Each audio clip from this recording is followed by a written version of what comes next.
مدام سيو بونسوار منزكين هاوز لايف، كيف حالكم وحال تلك التي على بالي وبالكم؟ النشرة الساخرة تأتيكم من برج خليفة بجانب إقامة المنتخب المغربية والتي لا يوجد فيها المنتخب الجزائري. سبباش؟ والله ما عرفنا السبب بالله. سبباش؟ والله ما عرفنا السبب بالله.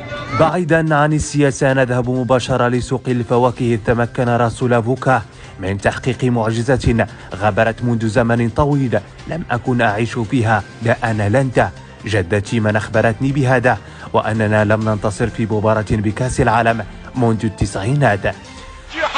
جهة تمويل.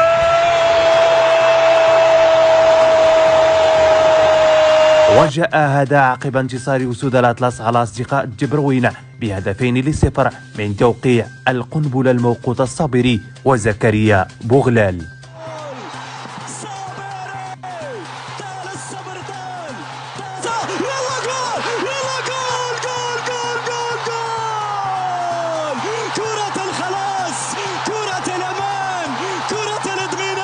وعلى إثر هذا خرج الشعب المغربي لشوارع المملكة مطالبين بإقالة الركراكي فورا، مضيفين أننا فين عمرنا ربحنا بلجيكا ونزيدو نتأهلوا للدور الثاني ألا ما تحمقوناش. إنا لله ودعمت. وتعادل المنتخب المغربي في مباراة الأولى مع أهل إيتش مودريتش كوفازيتش كراماريتش بيريزيتش بدون أهداف ليتمكن المنتخب المغربي من حصد 4 نقاط من المباراتين السابقتين.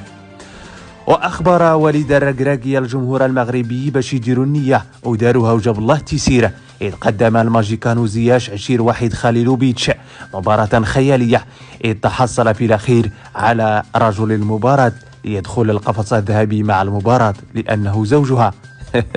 تبا إنها حامضة.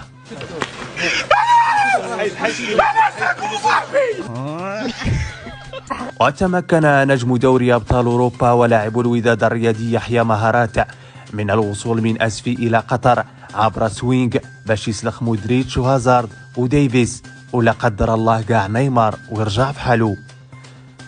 قبل نهاية النشر نود أن نشكر شقائنا الجزائريين الذين فرحوا بإلغاء هدف المغرب الأول، ونقول لهم الفرحة في شيراتون، وإلى ما فرحك منتخبك يفرحك الأسود. حقا لقد تسطيتم برك. نكتفي بهاد شوية حتى تاني ونعاود لكم باش ما تصروش علينا.